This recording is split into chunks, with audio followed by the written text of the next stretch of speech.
Merci. Je vais donc vous parler de la méthodologie. Donc l'hypothèse de cette recherche, c'était d'évaluer le taux de PGK qui serait a priori réduit par l'utilisation de systèmes de fixation semi-rigides pour l'ancrage proximal de ces arthrodèses. Donc la place des liens transitionnels sous la forme par exemple de bandes sous la mer utilisées comme ancrage proximal, avec l'hypothèse que ça pourrait réduire l'incidence de ces PGK à 2 ans de recul à 15%. Le contexte est bien sûr les corrections fusion de déformation vertébrale de l'adulte. Le design, c'était une étude multicentrique nationale, historico-prospective, comparée et non randomisée. Elle intégrait un protocole hors loi Jardet parce que c'était uniquement une analyse de données disponibles sans modification des pratiques ni du suivi. L'objectif principal, donc, c'était la comparaison des taux de PGK entre deux stratégies d'ancrage proximal. Il y avait deux bras, le bras vis-crochet et puis le bras lien transitionnel avec 2 ans de recul.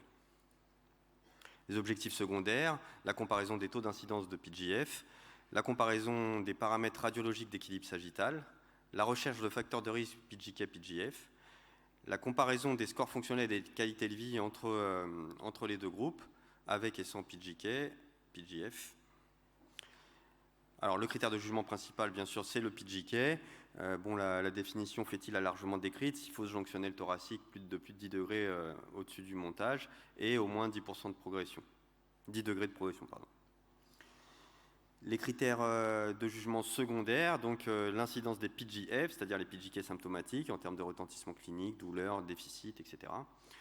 La fonction sur la base de l'EVA, de l'ODI. L'équilibre sagittal avec les paramètres pelviens, la lordose lombaire, la syphose thoracique, la SVA, la lordose L4 sacrum, la position de l'apex de la lordose et le nombre de vertèbres inclus dans la lordose. Et puis les paramètres épidémiomorphologiques habituels, l'âge, le sexe, le BMI et la densité osseuse.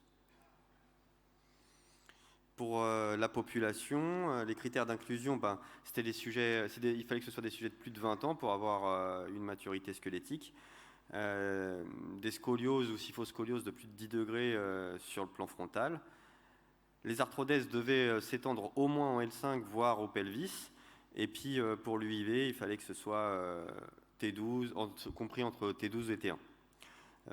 On pouvait mettre bien sûr des voies postérieures ou des voies combinées, avec ou sans ostéotomie.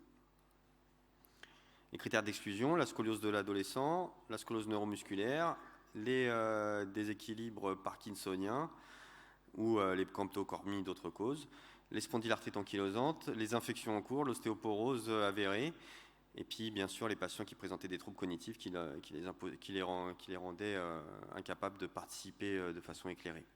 Et puis aussi l'impossibilité de participer à un programme de rééducation fonctionnelle post-opératoire.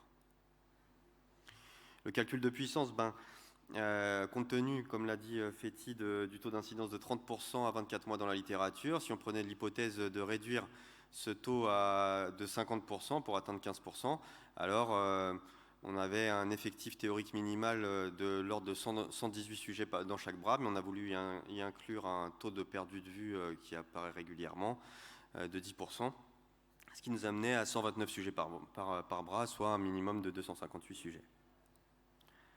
Il y avait un suivi qui était bien établi avec un protocole précis et des paramètres cliniques recueillis à des temps donnés selon un follow-up qui s'écoulait donc jusqu'à 24 mois.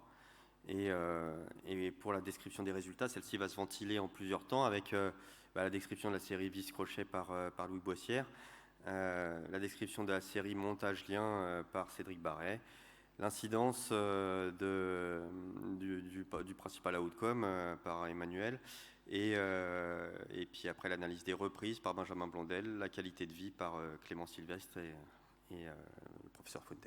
Merci.